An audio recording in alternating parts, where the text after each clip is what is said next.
This is Grunt to Groan, sales lessons learned from professional wrestling. Coming to you from the fabulous Delaware Wrestling Thunderdome, I'm your host, Benjamin Burrows. I am one voice that stands alone. I am one choice to man the throne. Stand guard and take shots, give it all I got. All I got is this microphone. I am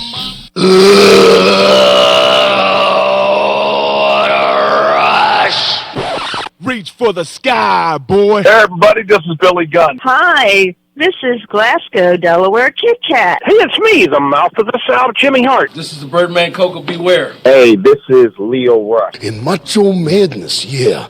Growing, and more seductive than sex. To me, they are the greatest tag team in the world. Ladies and gentlemen, please welcome Matt and Nick Jackson, the Young Bucks. Hey, this is the NWA World Heavyweight Wrestling Champion, the National Treasure, Nick Holder. Woo! It's the Nature Boy. Woo! While you may see me out there shaking my ass, you can guarantee on May 25th, I'll be kicking it too. This is Tito Santana, WWE Hall of Famer. Hey, what's up? It's Tony Schiavone. Ladies and gentlemen, welcome one of the founding fathers of All In, the executive vice president of All Elite, Cody! And what you gonna do when Hulkamania and the largest arms in the world destroy you? We never, ever listen. Oh, yeah, never listen to Grunt to Groan with Ben Burrows. No way, man. Well, there you have it. Nobody listening to Grunt to Groan, sales lessons learned from professional wrestling. It's a complete bust. Nobody listening to Grunt to Groan, sales lessons learned from professional wrestling except for you. And I thank you so very much for taking time out of your busy sales day to listen to our podcast. This is Grunt to Groan, sales lessons learned from professional wrestling. I'm your host, Benjamin Burrows, and we are coming to you from the fabulous Delaware Wrestling Thunderdome. And I want to thank Sonny Thunder and the Sons of Thunder for hosting us week after week after week after week after week. I want to thank my producer, Dave the Ray, for hanging and banging with us on this day, and I want to thank my staff for putting together everything that we need for this week's podcast. Grunt to Groan, sales lessons learned from professional wrestling. If you want to reach out to me, you can do so. Email me at greatamericanthunder@gmail.com. That's greatamericanthunder@gmail.com. I read and respond to every single email that I get. Every one. So if you email me, you can guarantee that you will get a response. That's greatamericanthunder@gmail.com. If you'd like to advertise on our podcast, we're looking for great advertisers. Please hit me up at greatamericanthunder@gmail.com. And, you know, our last two episodes, I have got the greatest and biggest response of any episodes that we've podcasted so far. So I want to thank you for that. Those episodes had a lot to do with don't fear the CRM system. A lot of sales organizations going to CRM systems. And as a sales professional, it can be scary because they're asking you to input all of your information. And, you know, most salespeople believe that the only tangible, sellable, marketable commodity that they have is their contact list and the information that they've acquired over the years. But again, that's not true. The most marketable commodity you have as a sales professional is you. That is why we spend so much time talking about not fearing the CRM system, and we spend a lot of time talking about the branding of you, how to brand you. I believe that's more important, more tangible, more sellable, more marketable than any list of clients or contacts that you have. So don't fear the CRM system. And this episode kind of ties in loosely to what's happening in the profession of sales and, again, CRM systems and the changes that we're seeing. And as a sales professional of 25 years plus, there is one thing that I can tell you that is for sure. The one thing that I can tell you that will be constant throughout your sales professional career, the only constant, is change. Every sales organization that I've consulted, every sales organization that I've worked for, every sales organization that I've had the privilege to stand in front of and try and motivate can say the same thing. The only constant is change. And change is constant in everything around our world. Sometimes as sales professionals, we like to hone change down to just us. Change is only happening in my sales organization. Change is only happening with my inventory. Change is only happening with my pricing, with my shipping. But that's not true. Change is happening all around us. And how does that relate to professional wrestling? Well, there's a lot of changing going on in professional wrestling.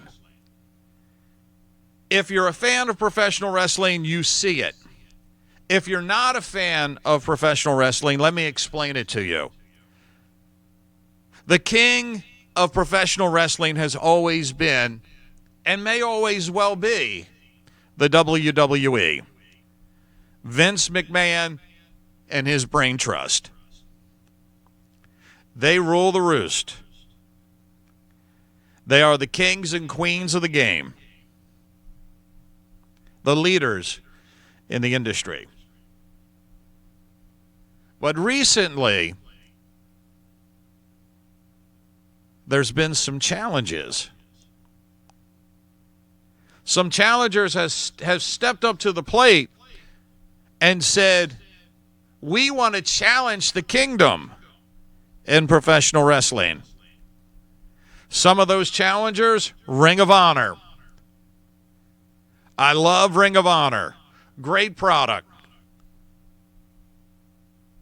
My buddies, the Briscoe brothers, staples, legends, icons in Ring of Honor. I also see New Japan doing great things. Impact Wrestling doing great things. And a new product that is making a lot of noise. All Elite Wrestling with Cody Rhodes and the Young Bucks. And we're going to talk about them in future episodes. But today I want to stick to change.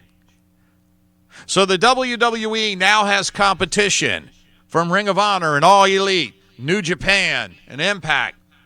And the independents are blowing up. In my area, Rampage, 1CW, Primal Conflict, Tyler Steele, and his great group up in that West Virginia, Northern Virginia corridor. And with all this competition, it is forcing change. Now, one of the things that has happened with the WWE is that their product has become, and I want to be respectful, their product has become stale. And you've heard me say it before that it's tough for the WWE to kind of keep things spicy and keep things interesting when they're churning through the same 60 wrestling personalities. I think that's why women's wrestling has finally evolved. It's a new set of characters. It's a new style of wrestling. And rightfully so, these women are getting their due and taking their place in the success of professional wrestling. But back to Change. The WWE and their flagship programs, Monday Night Raw and SmackDown, have grown stale. So it's time for a change. And I want you to think about this. Change is good. Quit thinking about change as a negative. Change is good. Here's what the WWE did. They decided to bring back two of the most creative people in professional wrestling and put them in charge of the creative teams of Raw and SmackDown. Paul Heyman is now creative director of Monday Night Raw, and Eazy-E, Eric Bischoff, is now an executive director, creative director for SmackDown. Now, this brings change to the WWE, because if you follow professional wrestling, you know that Vince McMahon and Triple H, they have a strong noose around the neck of the creativity of the WWE. But now they're allowing Heyman and Bischoff to come in. Has it paid off? Well, according to Listen First, and as reported by Forbes magazine, it has. In the week since Paul Heyman was named the new executive director of Raw and Bischoff named the new executive director of SmackDown, there were 40,465 tweets using Heyman's @Heyman'sHustle Twitter handle and 34,309 tweets using @eBischoff, the Twitter handle of Eric Bischoff. Compared to the previous week for these two handles, that's an increase of 294%.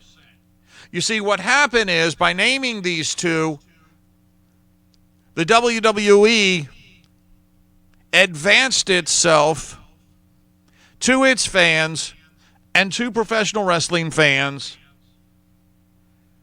at a volume of 294%. Change is not always bad.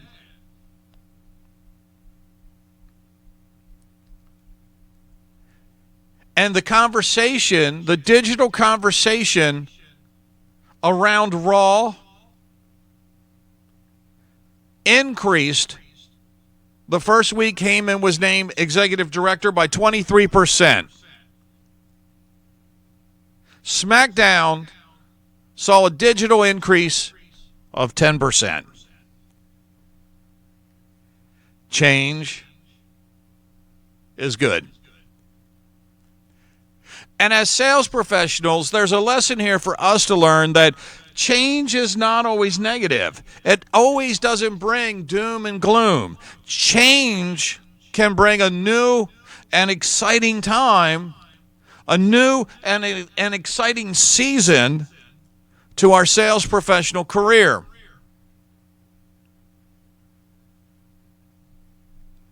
Again, I go to a Forbes article entitled 5 Ways Sales Has Changed in Recent Years and How to Adapt. This article was written in March of this year by Ryan Robinson. And he's pointing out what we know. Change is inevitable. It's the only constant. Not just in our sales professional career, but again, in the world in which we live.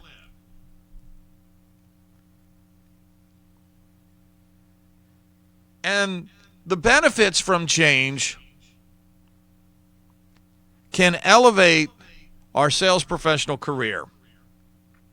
Now, Robinson listed out 5 things here that have changed and changed dramatically in the profession of sales over the last, I would say, 4 to 5 years. I would say after the last 2 years. Number 1, selling as helping. You see, before, when I started my sales professional career, I had a book of products and a book of services, and I went out and I attempted to sell them. And in my younger days, I never really viewed it as if I were helping my client. If I were helping anybody, I believed I was helping me and my family.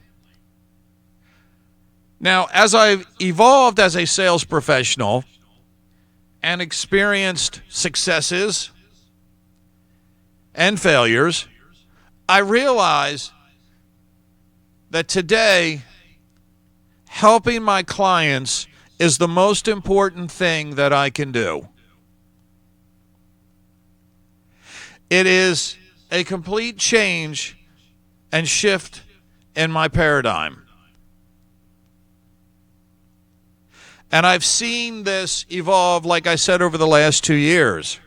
And for me, it's been productive and it's been successful. I approach selling to my clients as if I am helping them. As a matter of fact, a lot of my communication revolves around how can I help you today? How can I help you with the projects that you're planning for? Simply, how can I help?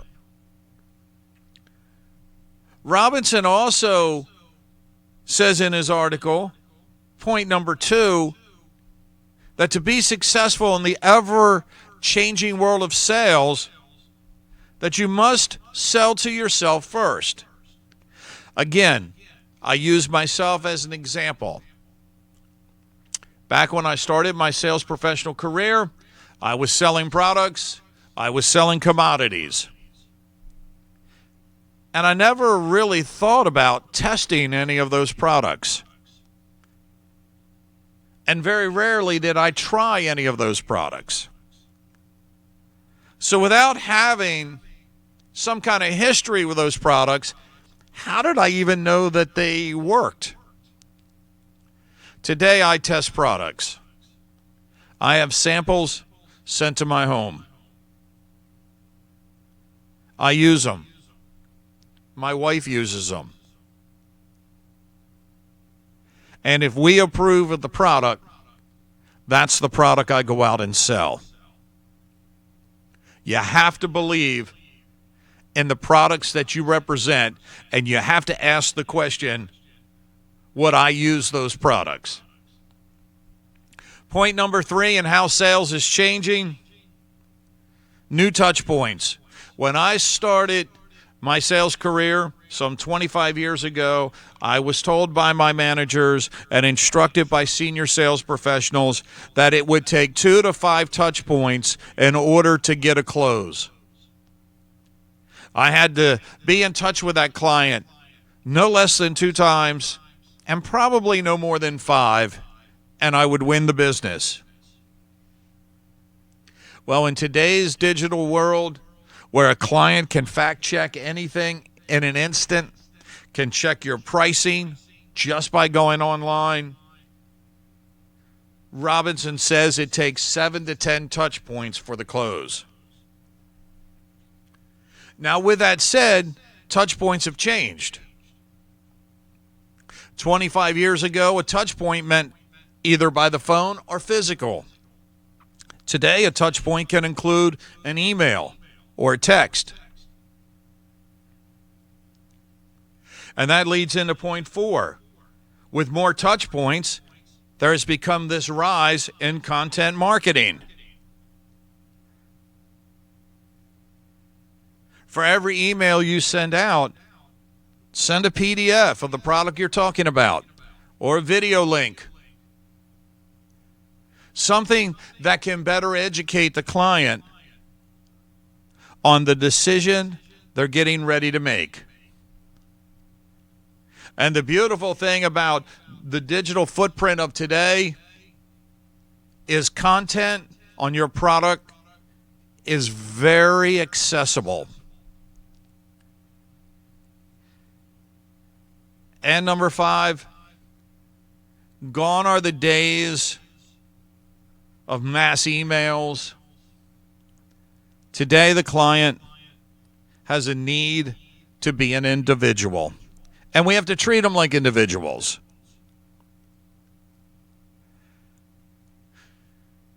It is time-consuming, but I don't send out a bulk email. I individualize every email that I send out. And I do that because I want my client to know that I have prepared this solution, that I am trying to help specifically them, not my other 150 clients. Plus, it's more personable. So change is inevitable. And you can go to the internet and you can look up how change affects sales professionals. Like I said, this was a great article by Ryan Robinson on Forbes.com, 5 ways sales has changed in recent years and how to adapt. It's changing in professional wrestling. It's changing in sales. It's changing in the world around us. As true sales professionals, our job is not to complain and whine when change happens, but to adapt and move forward. And with that, I'm going to end this podcast of Grunt to Groan, Sales Lessons Learned from Professional Wrestling. Again, thank you for taking time out of your busy sales day to listen to the podcast. Remember, you can reach me at greatamericanthunder@gmail.com. You can follow me on Twitter at greatamericanthunder, at Benjamin Burrows. You can follow me on LinkedIn at Benjamin Burrows, or on Facebook at Benjamin Burrows.